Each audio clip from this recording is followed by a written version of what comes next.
maintenance, and you had a line that was something to the extent of your top level players are now becoming more of specialists instead of generalists. Mm-hmm. Can you explain that a little bit, what that is, and why do you think that's happening? Hello, everyone. Welcome to episode 1 of Tutor Talks here on the Strike Tutor channel, a new company trying to connect local coaches with local bowlers. And I have Nick, is it Hoagland?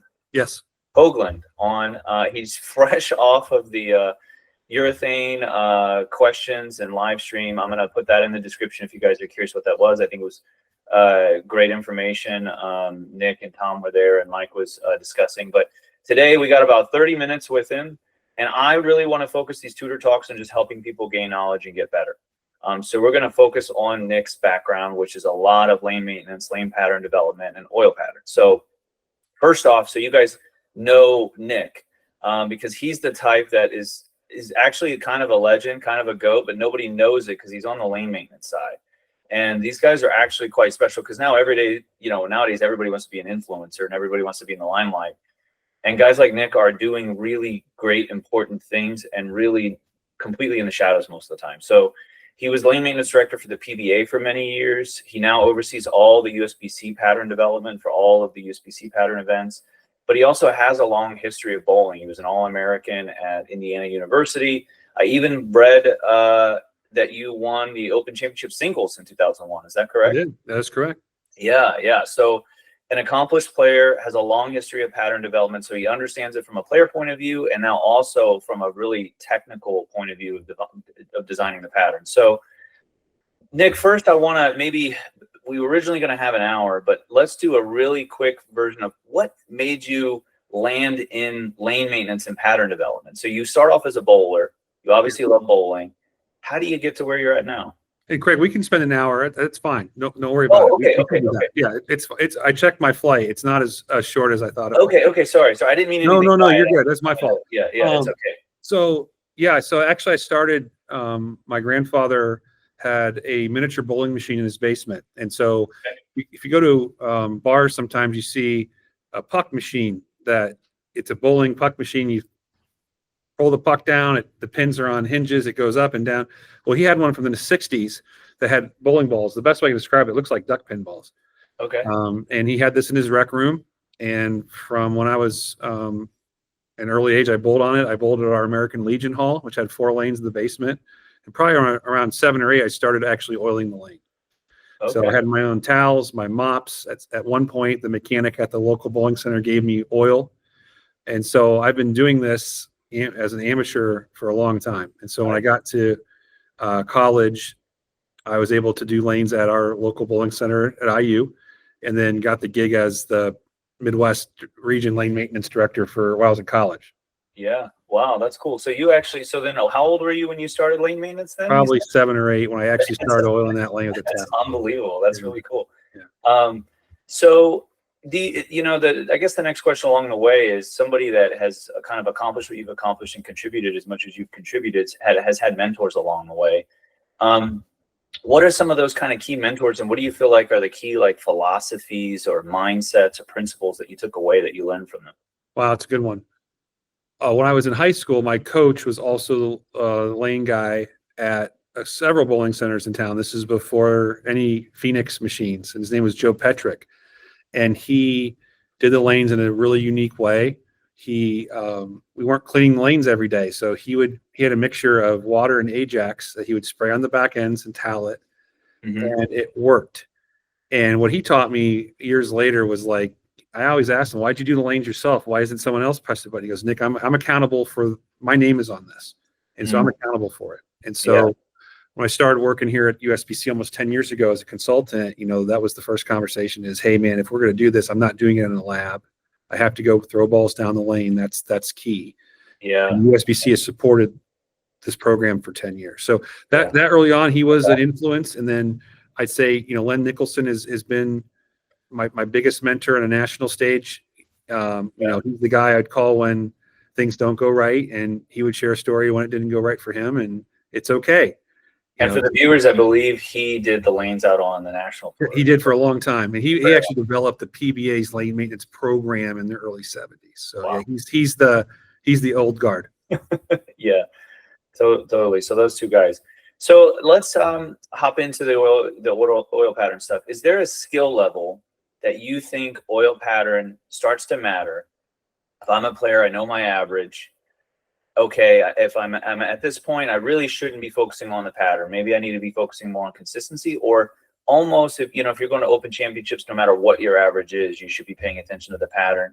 And is that a spectrum of, at a certain skill, I'm only looking at length, and then as I go up, I'm looking at more details? But how could you correlate how a person should think about a pattern based on their skill level going into an event? That's a really good question. I'll give you two answers. One is the direct experience of my daughter, who's now 12. Okay. So when she started bowling, I took her when she was 4 or 5, and she really wasn't that serious about it, and she's semi-serious about it. But she started around probably age 8, where she'd notice if they ran the open play shot or the regular shot at league on Saturday morning. And this wasn't me telling her, oh, they ran a different pattern, right? It was her. So I have an example of where, and she has a reactive ball, right? So that it hooks. Right. So there. If you're going to the OC, like if you don't have a reactive ball in your bag, then the oil pattern may not be as important to you. Okay. But if you're taking 3 balls, you're taking two reactives and a plastic, or a reactive, a plastic, and a urethane, then the oil pattern is going to matter, especially if you're bowling on the house shot every day. Right. The patterns at the OC and the WC are going to be more challenging. Right. Okay, so basically, if you have a reactive ball, you should probably at least look at maybe the oil pattern length. Is that fair? Well, if it's published. So if you're talking about the Open Championships, it's not. And so you have to figure that out on your own. But yeah, as a general rule, oil pattern length is a big driver of how your ball is going to react. Gotcha. I'm talking on typical basic patterns, right? There's a rule of 31, which I think is less important today than it was 20 years ago, but it's still important. So on a 41-foot pattern, a general normal sort of pattern, hey, you want your ball at 10 at the break point, right? If it's a 37-foot pattern, then you're going to want your ball further outside. So that does make sense. The shorter the pattern, typically the farther outside on the lane your break point has to be. Right. Now, that's a great segue since you brought it. I'll maybe get your I'm just going to have this conversation go wherever it goes. You mentioned Open Championships is not advertised. Now, as a lane maintenance guy, right? So you basically are saying, hey, oil pattern is really important. I mean, obviously, USBC has to take a lot into account in making that decision. There's no doubt about it. And I think when I've talked to Chad, a lot of the reason behind it is the membership response survey. That's correct. How do you feel about it? How do you feel about it not being available? Hey everyone, quick break from the interview to tell you about Strike Tutor. If you're new here, Strike Tutor is a platform built for bowlers and coaches to connect more easily in person for in-person coaching. Whether it's a private lesson or group clinics, Strike Tutor makes the process simple, secure, and accessible so you can either grow your game or grow your coaching business. We built it alongside trained coaches and bowlers just like you to make sure it actually fits what the sport needs. For a very long time, if you were looking for coaching or clinics, it was kind of difficult to find or know where to go. Well, now it's easy. You go to striketutor.com. We're free to use, and we only charge a small fee once we know we've added value to you and you're booking a lesson or a clinic on Strike Tutor. If you're enjoying this interview and you want to see more content like this or other future educational content, make sure to hit that like button and subscribe to the channel. It really helps us grow this new space and get the word out about Strike Tutor. Now let's get back to the conversation. There's no doubt about it. And I think when I've talked to Chad, a lot of the reason behind it is the membership response survey. That's correct. How do you feel about it? How do you feel about it not being available?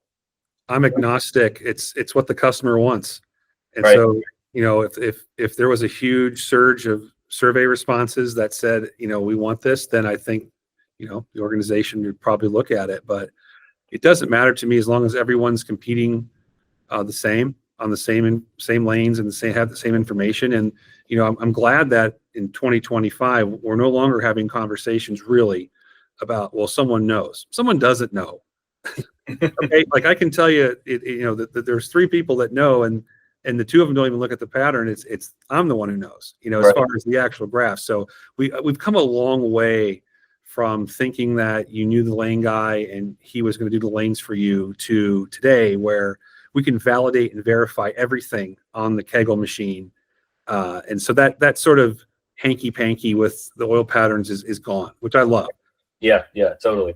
Now, now that we've had that for a few years where the patterns aren't advertised, we've seen some level of what's, at least, I'm not the greatest player ever, but similarity between the patterns over the years. Mm-hmm. I think it's fair for Open Championships bowlers to kind of somewhat expect similar patterns that we've seen over the last, few years since the pattern hasn't been advertised in the future, or how do you go about determining that?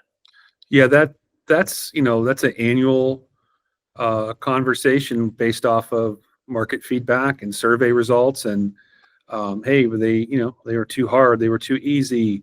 A lot of it goes into that. Hey, should we continue to keep the pattern hidden, right? A lot goes into it, but you can pull up all the patterns. I think I've been doing the pattern since 2017, and this was the first year that we used an oil besides fire. We used light oil. Yeah. That may change. You don't know what's going to happen next year, but I'd say the patterns have been structured fairly similar until this year. This year's Open Championships patterns were a little different. The team event pattern was a little flatter on the base. The doubles and singles pattern had, a roadblock, a speed bump at the end. That's never been seen before. So okay, who knows what's going to happen in 2026? Right. I'll find out when I test in February. Yeah, and I think from a higher level point of view, skill-wise, I do think players do see those subtle differences from year to year. Like team event was very hard. Yeah. And singles and doubles, if you got in the right spot, it did seem like you could create a little bit more room. So I totally hear that. So that kind of goes. Just one key on that for you is, yeah, one of the goals for that tournament is to make sure both patterns are different. It doesn't make sense to run the same pattern, sort of like 1 foot away. Like that, you want to have, if you're going to do two patterns, let's have two different ball reactions. Right.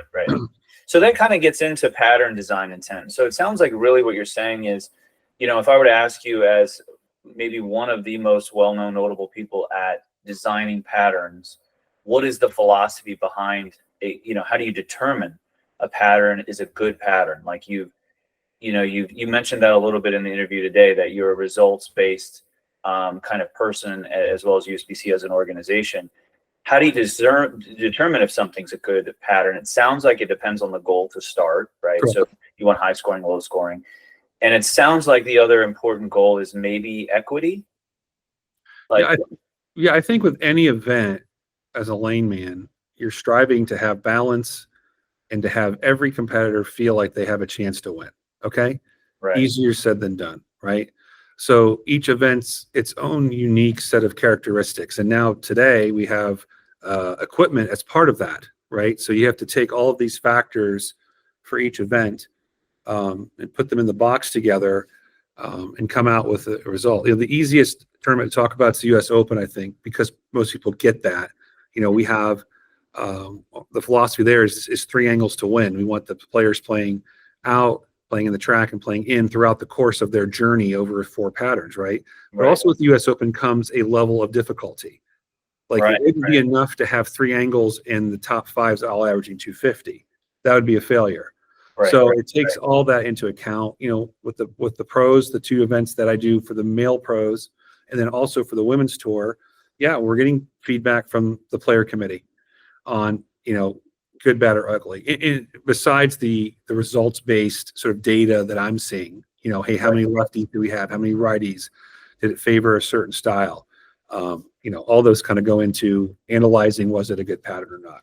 Yeah. So then it sounds like if I'm a proprietor, right, and I have a league, my goal might be I want as many different styles to be able to score as high as possible. If I'm a proprietor and I have a league, that might be a reasonable goal. Whereas like maybe at the US Open, it sounds like, I mean, you can tell me if this is incorrect, but it's not really as much about all the styles scoring as high as possible, because if you have a certain time period where you want them to score at 5th arrow, well, obviously if I'm a straighter player of 2nd arrow, that's not equitable, right? I'm going to be at a pretty big disadvantage if I can't adjust and be adaptable. So at the highest level, maybe equity isn't as high as forcing adaptability. Is that fair to say? No, I think it still has the same goals. It's just the US Open allows us to be more selective on how we get to the goal. So Okay. the fact that there are 4 patterns allows us to say, hey, you're going to play the gutter on this pattern. Hey, you're Right. going to play the 4th arrow on this pattern, right? Or suggest that to the player. Whereas the Masters is 1 pattern with a burn squad. So you have to kind of dial that in better. The US Right. Open, that format allows greater flexibility to achieve the end goal of this equity. So like this year, the patterns, the qualifying patterns were, I don't know, 44, 37, and 52 feet. None of them were trees.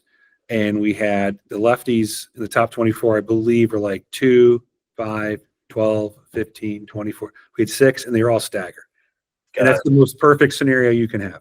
Right. That. But I had the luxury of having 3 patterns to get there. So, I don't know. I don't have the data from you. The lefties maybe bowled well in this pattern, but they didn't bowl well in this pattern, where there's this mix of averages that gets you to where you want to get. Right. Yeah, I guess what I was getting at with the US Open in my mind, though, is that, like, if I'm a player that can't really adjust a whole lot, right? In my mind, when I think of equity in a pattern, I think I can kind of somewhat play in my limited wheelhouse and score, and that is what I would define as equitable, right? Whereas obviously on the one pattern that might force everyone a second arrow, if I'm a second arrow bowler, then yes, in that pattern I'm going to be able to compete, because USBC is giving me this one pattern that I can really compete at. But once we go to 5th arrow, if I am not really able to adjust, right, it's going to be harder. Now for the whole US Open as a whole, now it's harder for me to compete in an equitable way, because I can't. But in my mind as a bowler, that's what I would think the US Open would be, is a lot more about, I want to see the bowler that can adjust the most, because I would think that they're a better bowler than the bowler that necessarily can't adjust a lot. Is that fair to say, I guess? Yeah, I mean, I think, they're equity is also, a player can't play a part of a lane. So like if you're great at playing second arrow and the goal is 3 angles, that means you're going to have your angle for 8 out of 56 games. You're not making the cut, boss. You're not making out the PTQ. Right. You probably shouldn't be bowling the US Open. Right. Totally. Yeah. So Yeah. So I was just trying to use that to illustrate that, like, at the highest level, probably the goal is promoting versatility the most, right? Like, because you can't prioritize everything equally, I would think, when you're doing these patterns, right? No, you can't. But again, they're splitting hairs. Okay. Yes, absolutely. The versatility is important, but also when you go to the Masters, having a sense when you're bowling on the pattern, wow, you know what? I'm really lined up here on the fresh. Okay, great. Oh, you know what? I don't think I have a great look on the fresh. I bet you after about 2 games, they're going to come to me and I'm going to have them. Okay, great. Or, man, my look's horrible on the fresh. I really got to hit them hard on burn squad. Right. You're getting that at the Masters through not re-oiling the lanes, but still only using one pattern. So yeah, versatility is key. The environment is changing so fast that if you're not adapting, you're not going to succeed. So to a degree, no matter really almost what you do in any pattern, some level of versatility has to exist, because the pattern is going to change no matter what, right? And Correct. But what we want to avoid, for instance, at the Masters is, hey, wow, I can only play here to start. That's it. There's only one angle to win, and that's it. I think that would be something that we wouldn't want to go for. We want to make sure, again, it's trying to balance. Do you feel like you have a chance when you step your foot on the lanes at the start of the tournament, right? That's everything from second arrow versus third arrow to right versus left to high rev versus low rev, right? You don't want to make a pattern that the low rev player has an advantage. You don't want to make a pattern the high rev player has an advantage. And so kind of balancing all those together is really where the art comes in. Yeah, totally. So something else you mentioned in there was lefty versus righty, which is always a heated debate. I'm a righty. My dad's a lefty, and I give him a hard time for forever now. I always, if we walk into a bowling center, I just say, stand on the big dot and hit the second triangle pops. Like, you don't got to worry about it, In terms of you feeling like you've designed a good pattern, there's always debate is like the ratio, right? So what do you see as successful? If you're looking at the top 50, how many are lefty? Do you base it on how many lefties are entered relative to the field, or how, if somebody wanted to do that objectively, how could they do it? if you wanted to do it, the only way to really do it objectively is to go watch every bowler bowl and chart them, righties and lefties. And somehow your charting is the authority of the ranking system, which is absurd. Right. And then you could determine it. The only way that we can effectively do it is through numbers. And so anywhere from 15 to 25% of entries typically are left-handers. It's usually around 18%. Okay. It doesn't take into account, hey, these three lefties are the best bowlers in the world, right? It's an average of data, but if you go talk to a touring professional and you ask them how many lefties should be making the cut on the top 24, you're going to get a range of answers. The people are being honest with you, right? Not saying 0 and 24. It's probably between 4 and 6. Right. And that's you'd like to have them spread out, like at the U.S. Open this year. You don't want to have 6 and they're 1 through 6. And you don't want to have 6 and they're 18 through 24th, and they have no chance of winning. And so it's hard to quantify it, but that's the only viable statistical method to look at as a guide. Yeah, exactly. So it's not perfect, but as a guide, if you take any subsection of the standings, let's say cashers, 15 to 20% is a fair range. But then obviously you'd also want to look at top 8, and you want that to be in the 15, top 4, 50, right? So that way, because obviously it's 15 to 20% of the cashers, but they're all on top, then you still have an issue. Yeah. So, for the bowler, they're taking it on a tournament by tournament basis. I also kind of look at it on a year by year year over year basis, and I don't design the patterns with that in mind, but I'm conscious that it could happen. So it's like the 2023 Masters, we had 2 lefties on the show. In 2024, we had 0. And in 2025, we had 4. Right. Okay. And so, out of 8. So that averages 2 out of 8 over a 3-year period. Again, it's not perfect. I'd liked it to be 2, 2, and 2. Yeah. But that's not going into the design intent. Nor could I predict that. I'm just trying to give all the athletes the best chance to make it. And as an athlete, you just want to go, gosh, that guy really bowled well. Yeah, he beat me. That's what you want them to say to each other, is like, you earned my respect because you beat me, not because of what hand you are or what your grade is.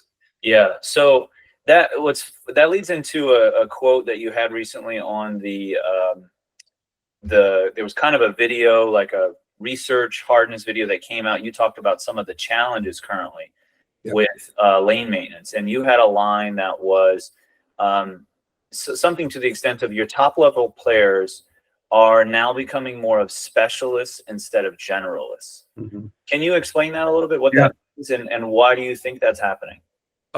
Today's players overall, I think, are,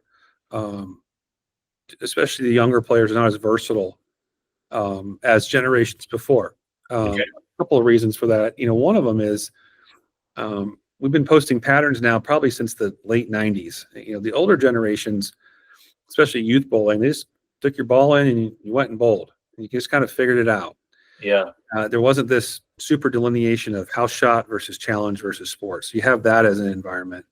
As we discussed, I think the urethane equipment for youth bowlers and collegiate bowlers has become their go-to. I'm not going to say it's a crutch. I'm just going to say it's their ball of choice. Sure. And that type of equipment, they usually play the lanes more of a certain way. Right. And so I think that's limiting their skill development overall. Yeah. And so that you become a specialist when, if you're righty, you can play the 4th arrow and that's it. And when you're bowling on the pattern that gives you the 4th arrow, you win. And when you don't, the other 4 weeks, you don't cash and complain. Right. And in the older, I'd say in the older generations, I think of the PBA Tour would watch Walter Ray Williams. He'd win playing the gutter on Cheetah, and the next week he'd win playing the 4th arrow on Shark. Right. I don't see that versatility as much as overall. Yeah, no, for sure. And to me, I think that's the more interesting part of the urethane debate. Because even for me locally, I am a part of a pro shop team here in Arizona, and we see the same thing within youth, a lot of urethane use. And So you're out there, you're watching players, right? Like to try to see how the pattern's breaking down, who's succeeding, those kinds of things. If the youth players are becoming kind of less able to adjust, having less overall versatility, like you were saying, and they're leaning heavily on the urethane balls, do you find that they, like you said, when they can play that part of the lane, they succeed pretty well? But in terms of really being able to transition throughout the entire event and then win the event due to their versatility, do you see less of, do you feel like you see less of that happening? I mean, I don't pay attention to youth events at all, to be honest with you, except for the junior gold. I'm not involved in any of those. I do watch a lot of collegiate bowling. Okay. And I can tell you that I see, regardless if the pattern has 35 mils or 25 mils, I see urethanes of all kinds with sandpaper on them, but when they see the pattern out before we even bowl, I question that as to why. Right. And I think that if I looked at the pattern, I'd be like, yeah, I'm not going to throw that piece of equipment on this pattern. I don't need to. I'm going to throw this ball because it gives me the best chance. So I'm not sure the gap is, but there's clearly a gap there. Yeah. Where it is almost like a habit. It's not. I think so. It's you're conditioned to the environment you're in. And again, I had, I worked on the Pro Tour for 5 years. And one of the things I learned is, you're getting paid. You're paying your bills to strike. You're going to find out where you're to strike. It's not based on what the pattern intent is, Nick. No one cares about that. It's how am I going to get knocked 10 pins over, get an X, and beat the opponent. That is the bowler's only concern. Right. They could care less about what the pattern intent was. Right. And if the player plays the lanes differently than I intended, that's my fault. I made a mistake in that, not them. So have you felt like then that your job has been a little bit more limited, a little bit more difficult as the prevalence of urethane has picked up? I think that the existence of urethane and reactive on the lane at the same time at higher level events with higher rev rates is the challenge. In balancing all the left, right, the high rev, low rev. Yeah. Doing it in an environment where lane surfaces are older. They're worn. We have to use more oil, and so the acceleration of the pattern stretch breakdown with urethane equipment is much more significant on 35 milliliters of oil compared to 20. Right. That's the gap, is those pieces of equipment existing at the same time. Do you live in Phoenix? Yeah. Okay, so you're full of old BRC centers that all got remodeled in the late 90s, right, with frameworks, and those lanes, I'm assuming, are 25 years old. Yep. And they're probably not getting replaced anytime soon. And so you have dishes in them and they're scratched up and the cosmic's taking its toll. Yep. And so what do you have to do? You have to put more oil in the lane. Right. And so that, with the urethane and the reactives together on a worn surface, really creates the biggest challenge. Yeah. So can you, if you don't mind, can we kind of dive into the details of that? Can you kind of walk through, say, an Open Championships or whatever tournament you think would be the best example to talk about how urethane and reactive together at the highest level create a particular difficulty? Yeah. Like kind of a detailed step, so that way we can kind of understand exactly what happens there. I think it's any short pattern. So let's just, any short sport pattern. So let's take a 37-foot pattern that's a PBA pattern, or 2.5 to 1, something that's sport, right? Mm-hmm. And you have a 37-foot pattern, you get 30 milliliters of oil in the lane. And the player today, because the technology, whether it's a Purple Hammer pitch black or a U78, doesn't matter. Yep. They feel more control on the fresh, as I would, with that piece of equipment, right? Sure. So what they're going to do is use that for a period of time. And, I was talking to Chris Barnes this morning, and I brought up the same example, and he said, Nick, a 37-foot pattern on the PBA in 2 games plays as it's 44. Right. That's on the right side of the lane. So what's the left side of the lane going to do? How do you gauge their transition? Right. When are they going to see transition? Because they only have 15% of the ball roll down the lane. And how do you make that fair? So is the right side going to carry down in a manner that makes them higher scoring or lower scoring? I mean, these are the challenges, especially with Have you seen any common answers where it's the same answer to those questions, or is it a coin flip? The same answer is that you either get lefties dominating or lefties shut out. Got it. Yeah. I wanted to be real direct there with the viewers. Yeah. And that's why you'll see on a lot of the patterns that we've done recently, I've gotten away from using trees for that reason, especially when they're short, because it just doesn't work. And right. Now, can you explain what trees are to the viewers that may not be as familiar with patterns and stuff? It's a Christmas tree shape on a lane pattern that's most prevalent, that has more oil in the middle of the lane versus the outside. Got it. So it's like this on the lane. Right. And right. that's been the prevalent use of oil patterns at high level competitions for 40 years. Okay. And I think that it's with both of those types of equipment on the lane, especially the short patterns, it's becoming increasingly difficult to gauge that, even with testing on site and having people bowl.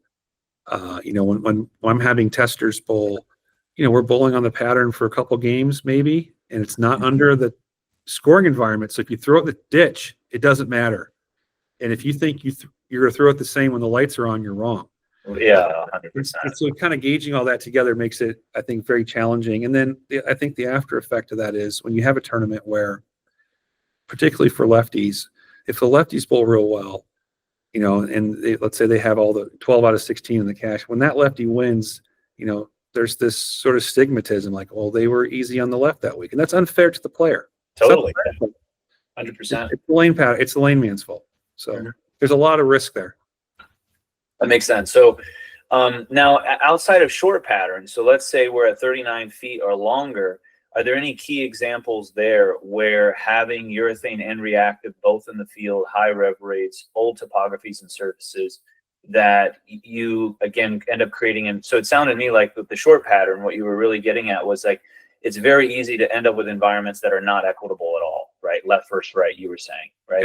And then accelerate and change rapidly to what your intent starts with, right? Right. So are there similar examples to that as you get into the 39, 40 feet length items where, again, those challenges that you were mentioning end up creating non-ideal results? Yeah, it's as the pattern gets longer, the perceived amount of urethane typically will go down. So the same pattern at 40 feet, you might like, there's no empirical, there's no AI for this.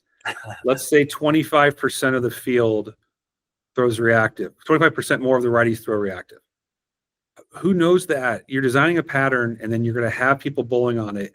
They're going to make decisions, and then what happens with that transition? It's still a guessing game. Right. So what we've had to do on some of these patterns is force people into a spot in the lane to where we can control it.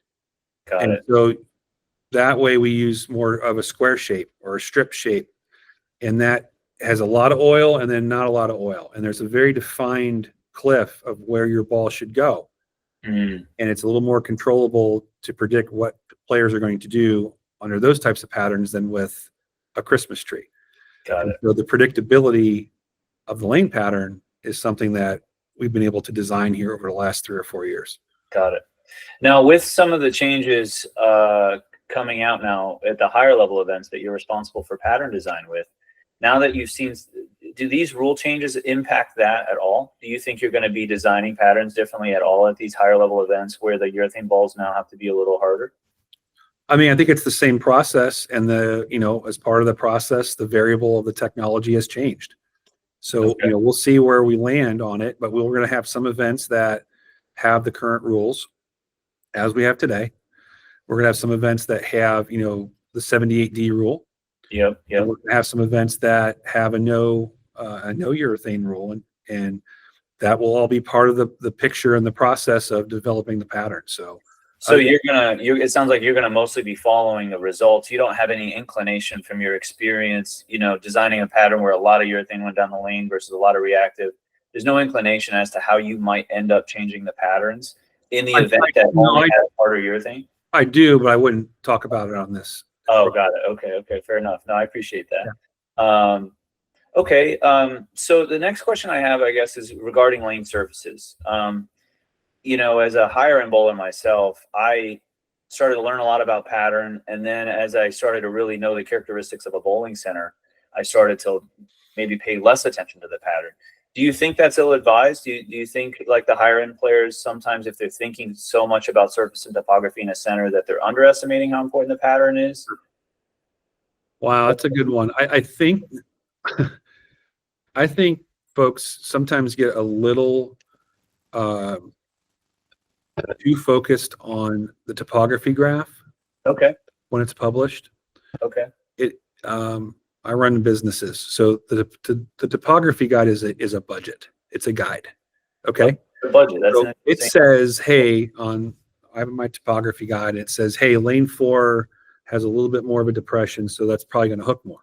Well, that sounds great if you're bowling fresh every shot on every lane. Yeah.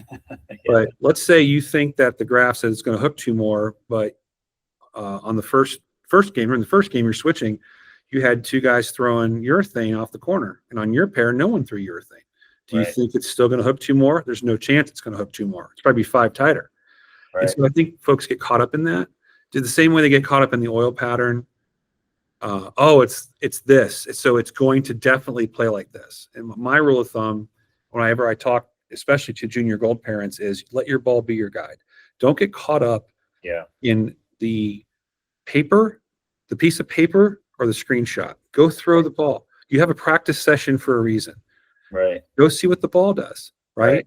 And then apply. So if you're bowling league at your center, you bowl league in the same house, you probably bowled there for 20 years, 27 hooks 3 more than 28.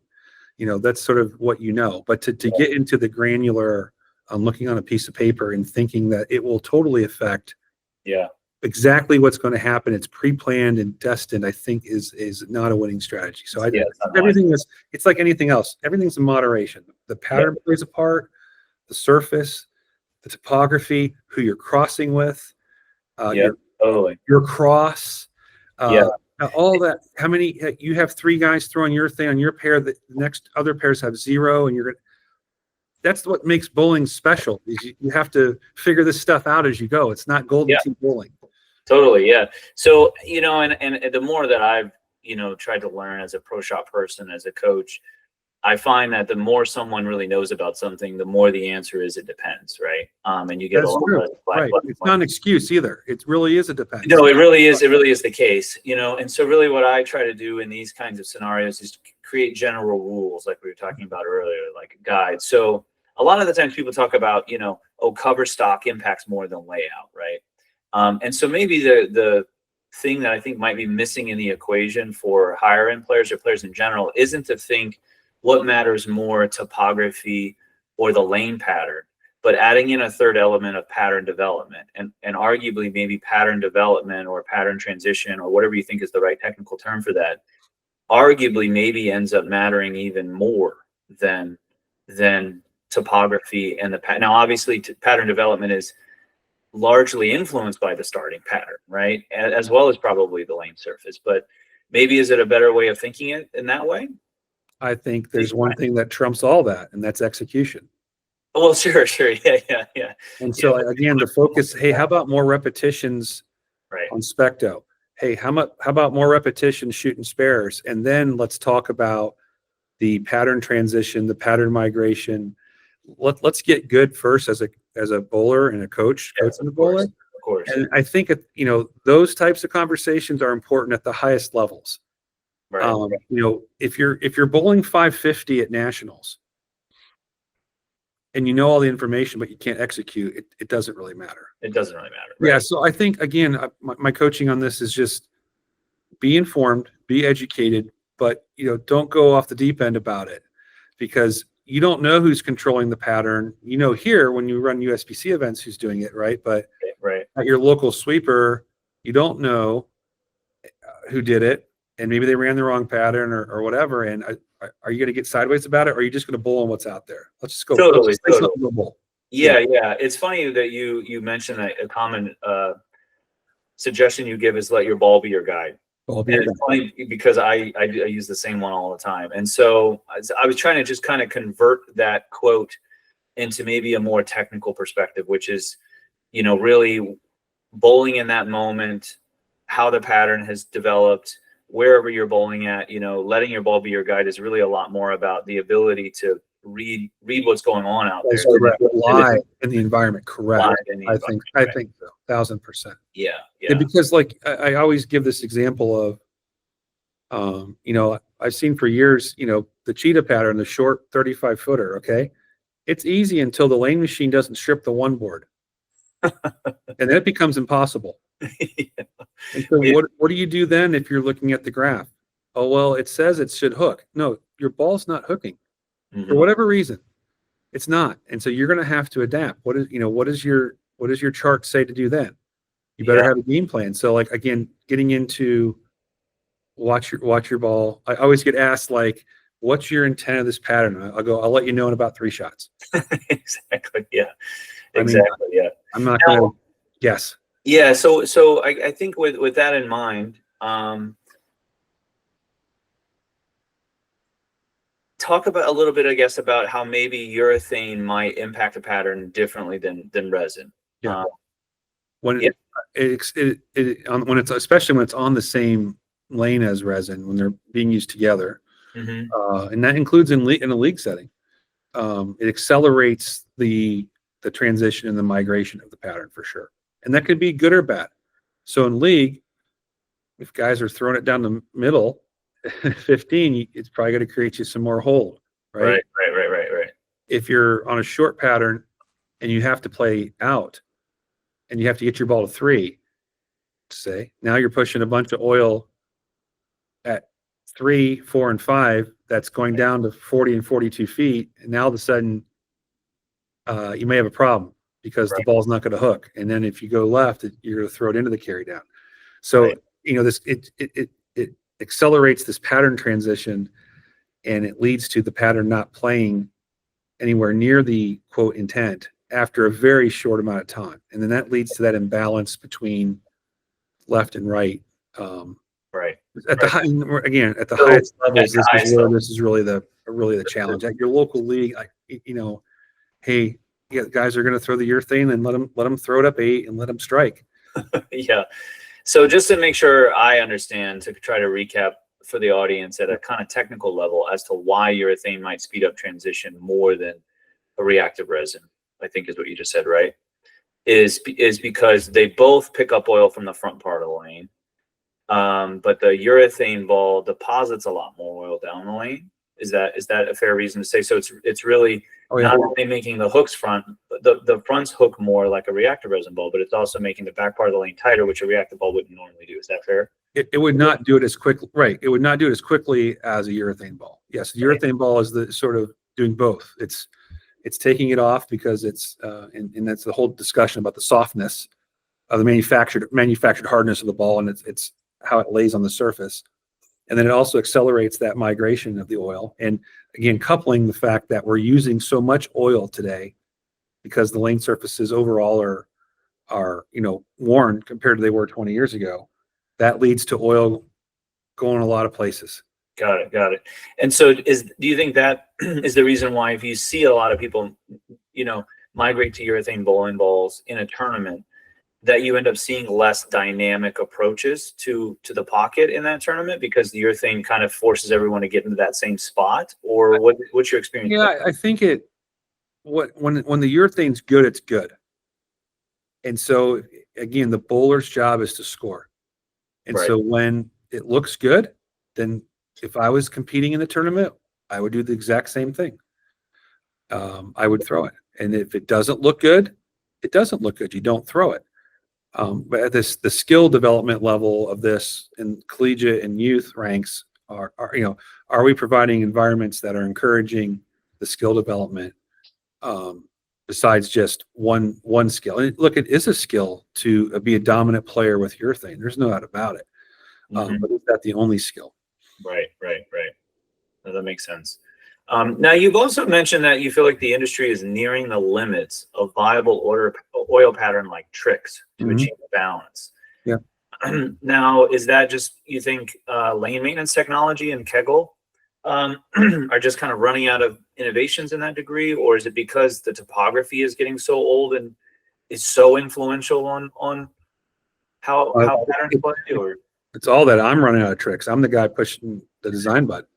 yeah, And so the machine helps. The Atlas machine helps, but again, all of these factors that we've talked about, both types of equipment being on the lane, the age of the lane surface, bowlers being specialists and not generalists, it makes for a much tougher environment to design an equitable condition.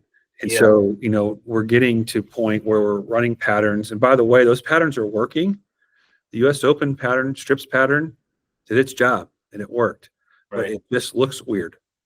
And so that creates some negative space for folks, about why. And I understand that, but at the end of the day, that pattern would never have seen the light of day if it wasn't tested, obviously. Right. So it's not just a dartboard and let's just play fun. There's a reason for that pattern. And the reason for US Open pattern 4 was for 32 games of the US Open, which is the majority of the games, I wanted to get the players to have their break point at the same spot down the lane, regardless of whether you're righty, lefty, one hand, two hand, high rev, reactive, urethane, plastic. I didn't care. I wanted you to have your break point be the same spot. And the only way to effectively do that is to say, hey, you can't throw the ball outside of here. It won't hook. If you throw it here, it hooks. And so everyone had to get to that same spot for 32 games. But to achieve that, the graph looked the way it did. That you could not achieve that as easily with one of those traditional tree patterns, I would argue. Right. No, that makes sense. Now, so we're talking about kind of running out of tricks to achieve balance, right? So balance is the goal, it sounds like, as a lane pattern developer. It is for here at USBC. Yeah. So we're trying to balance all these styles and provide an environment that all of our customers can participate. Yeah, totally. So I'll take one thing if it's only one thing, but I'd love it like a top three, meaning number one's the most significant and second beneath that, third below that. But what are the top three things, if you could snap your fingers, knowing everything that you know, that you think you could change within the bowling landscape, whether that's bowling balls, topography surfaces, any technology, whatever the case might be, that would have the most impact on you creating balance? I think it would be having fresh and new lane surfaces to bowl on. Okay. When you haven't bowled on a really new lane surface and you bowl on it, you really see how amazing the ball gets through the front. So we had that this year in the rare example where we had a Open Championships build with new lanes, and at the Women's Championships, the South Point Plaza put in new lanes. Yeah. Both those tournaments had a fresh surface. And mind you, the South Point surface before was good. Don't get me wrong, but it's worn. Yeah. And to watch the ball just float through the front with good topography, no crazy concave from a wood overlay. No scratches from cosmic bowling, and all those factors that go into someone running a commercial bowling center. It makes a huge difference. We had a little bit more safe with your pattern designs, because I think you can the players feel it. The players always say the lanes hook early, and if you can get them to feel like the ball isn't hooking early, you've really done something special. Yeah, we have an independent center here locally, Mesa East Bowl, shout out to them, that just installed brand new Brunswick panels. Oh yeah, because they had the old anvil lanes. Yeah. Watch guys lofting there on the videos. Yeah. And it's funny because we have a pro shop there, and the store manager there is a very good player. Maybe mid-20s, just absolutely crowbars on it. And he bowled league for the first time on the new panels, and he could not believe it. He was just like, I can't believe how much further right I was. And he was, I think they're going to probably have to adjust the pattern a bit, because he's like, anytime you missed in, he's like, I 210 or 248 every single time you missed in. So that was BRC Mesa Bowl. Was that a BRC or not? No, it wasn't. No. Okay. Yeah, it was independent. Did they replace the Pindex in there too? Do you know? I don't know that. No. Okay. Watch for the carry and see if it's different, because I watched enough videos from Mesa East to know they had the armor plate anvil lanes, which had the Pindex that the pins bounce like popcorn. And so if they pulled those out, you might notice a little difference in the carry. Yeah, that place historically, that bowling center has historically been, has been the only center in town that uses twister pins, and so Oh, it's always had a little bit of a reputation because Yeah. because of that as well. Interesting. Okay. So first thing that you think would probably, if you could snap your fingers, that could help create balance would be lane surfaces. What do you think would be second? Is there anything that comes second? Or you think lane surfaces would have such a huge impact that you would be done snapping your fingers and you don't need to snap them anymore? Yeah, I think the rest, the other ones physically are below the line. I think the other one that's not physical is education. Okay. Is, having conversations about patterns and how players think about it. So, you can better understand, what they're thinking, and maybe you could design more effective patterns. Right. I get it. Like, people in my work are adversaries. We're the objection for any bowler. I'm defeating the lane guy. Like, I get it. That's part of it. And so I try to, have relationships with enough people to have good conversations with people who will be honest with me and say, hey, you really did a good job there, or man, that was really horrible. Right. So just sharing of that knowledge and intent sometimes can, I think, make for a better environment for players to bowl in, because there's probably something that tour players are thinking today about the new changes that I'm not thinking about. Sure, totally. The one reason I asked that question is to kind of help separate from a USBC point of view. So for you, these changes regarding urethane really aren't a massive factor in creating balance, or do you think they still are? No, they are. No, there's no doubt about it. And at the highest echelons of the sport, anytime where there is urethane and reactive going down the lane where there's a choice to be made, it is a big deal. It's a lot harder to create balance with. It is, and it's more difficult with the high rev players. So, for example, at the U.S. Open, the Masters, ITC, especially the men's division at collegiate, even the U18, U15 boys at junior gold, but also, to be fair, more urethane down the lane this year on the PWBA tour. I think the women are learning to use the equipment differently. For sure. And not everyone's a specialist at it, but the ones that are good definitely have a look that nobody else has. Right. So I think these changes are, allowing us to provide that more equitable balance at the top. Okay. And also, the skill development piece of this, and then the enforcement, which we haven't talked a lot about, but the ball hardness, the studies, that the video. If you haven't watched it, by the way, watch the video. I'll link it. Things that you never thought were possible from tampering with equipment. Yeah. And the governing body, those are real concerns. We have a responsibility to provide fair competitions to our members, and so that's a piece of it too. Yeah. So now on your end, how do you feel? Because my main question that if I ever got a chance to talk to Tom, that I'd love to know is why durometers. So at any of these events, these premier events where there's going to be these rule changes, why wouldn't a durometer at that event be a better solution for USBC membership? Where we can test it right away and know if it's softer and it's going to have a bigger footprint and carry down more oil, or, because durometers just don't seem that expensive to say, like the machines that measured static weights in the past that we always measured at Open Championships. Do you have any thoughts on that? No, I mean, I would refer you to Tom on that. I mean, Sure. It's not really my area of expertise, and I don't want to comment for him. I just refer you to the, to the document and. But I also think, you mentioned on the podcast today that, there is going to be enforcement and testing on site. That is part of this. Yes, you did. Yes. Yeah. Okay. No, that's totally fair. Have you ever had to design patterns without knowing the topography so much that you're going on? Yeah, all the time. And I actually, I use it when it's available, but if it's not there, I don't care either, because I'm testing, I'm throwing the ball. Now, if I'm going in blind where I'm not going to throw equipment, it becomes much more important. But I trust. Interesting. So you actually go and bowl on the surface yourself?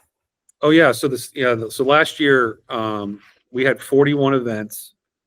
I spent 34 days on site oil pattern testing and did 22 site visits, and I created 92 patterns for just PWBA and USBC. That's crazy, man. But this is not, it's not a brag about doing the work. It's a statement about the support financially from the organization.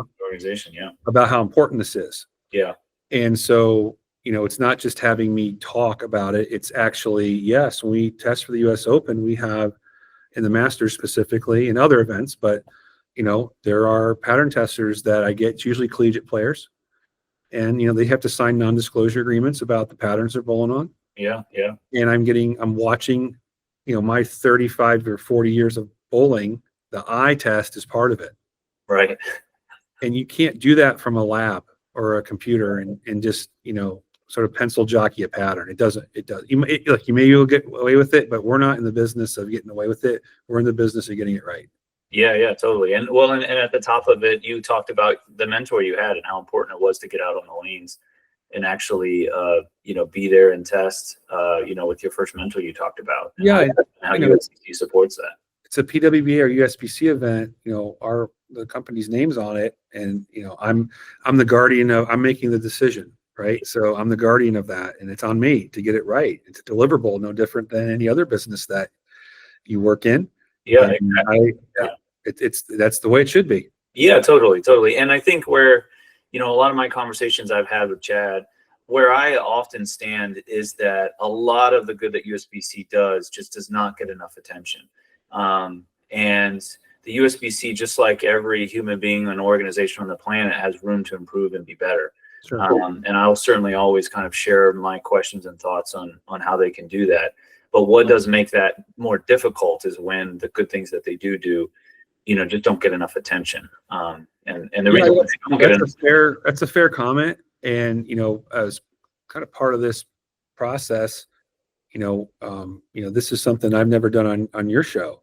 I was on Beef and Barnsley today and never done that. So I think to your credit on the point where, there is room to celebrate accomplishment, and we should. And I think you'll see, me a little more active on doing these things, not always tied into an announcement or something, but, hey, let's talk about, the US Open. It's coming up, let's talk about what you're thinking and just have a general conversation about. Yeah, exactly. And I think that'll, at least for the people that are interested in this type of topic, they'll view that and hopefully learn something. Yeah, no, I totally agree. And I think even at like after an event, after certain results and those kinds of things, I think it would be a huge relief for some of the bowlers, some of the customers that I know we have that tend to be a little bit more on the negative, cynical side. Mm-hmm. I think if someone even came out and said, like with Glide, there was people that are saying like, well, they used an oil that wasn't even available. I think if someone came out and said, hey, we hear that complaint. Okay, like maybe we'll take that into consider, even though you're not really saying, hey, we were wrong or you were wrong. But I think just coming out and having a conversation, I think, and you seem like a good communicator, reasonable guy, I think can kind of help. It's almost like an old quote I heard, which is, I can handle good news and I can handle bad news, but what I can't handle is uncertainty. Right. And sometimes there's a level of uncertainty just because there's like a lack of news, I guess. Sometimes. Yeah, no, it's a fair call out. I'd also say, that conditioner is approved. Yeah. Again, I'm accountable for it. So I tested it thoroughly. Kegel tested it thoroughly. They wouldn't allow us to use a product that they didn't believe in or didn't pass our test. And so I think there also needs to be a little bit of trust. Yeah. There are people here thinking about this, and those are big decisions. Oh yeah. I can't imagine, because I think folks don't understand. When Kegel manufactures conditioner for those events, they make a batch just for that championship, so that's all the same batch, which is amazing. And so those decisions have to be made. Yeah. It can't be made the day before the tournament. And Kegel's an incredible partner. Not just on the technology, in the products, but on the thought leadership. That they provide us.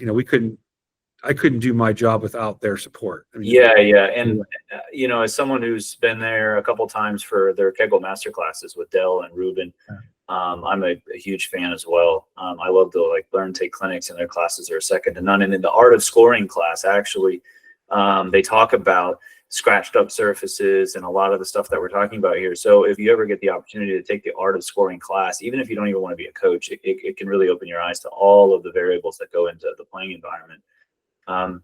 But Nick, I think that's about it, man. I really, really appreciate your Sure. time. I appreciate you staying longer. I definitely didn't mean anything when I said that. I meant it more as just to try to speed things up. No, you're good. I thought my flight was earlier than what it was, so we were good for the hour. Yeah. Okay, cool. Yeah, no, thanks so much. And just to clarify, it was because you gave even more of your time in the Facebook and YouTube live stream that you recently did. So it was all for great reasons. And again, I can't thank you enough for your time, man. Okay. Thanks, Craig. Thanks for having me on. Are you tired of bad pin carry, lots of splits, or inconsistency in general? Well, it's time for a lesson with a coach who can specialize in exactly what you need. But how can you find that perfect coach? That's where a new piece of technology called Strike Tutor comes in, where you can browse coaches, compare based on specialty, price, availability, and more, and then book all online in one quick, convenient place. I'm Craig Spencer, co-founder and CPO of Strike Tutor. And after months of testing, I'm so excited to finally be able to share Strike Tutor with the public. With Strike Tutor, we're trying to do two things: help bowlers find the exact coach they need and help coaches book more lessons with less effort. We know that bowlers have all kinds of unique needs, and Strike Tutor is where you can filter and find exactly what you need. And if you're a coach, no matter of what type, Strike Tutor is going to give you all the tools you need to be able to book more lessons with less effort so you can focus on your students and your instruction. Join today and experience the difference. Strike Tutor. Get better, get booked.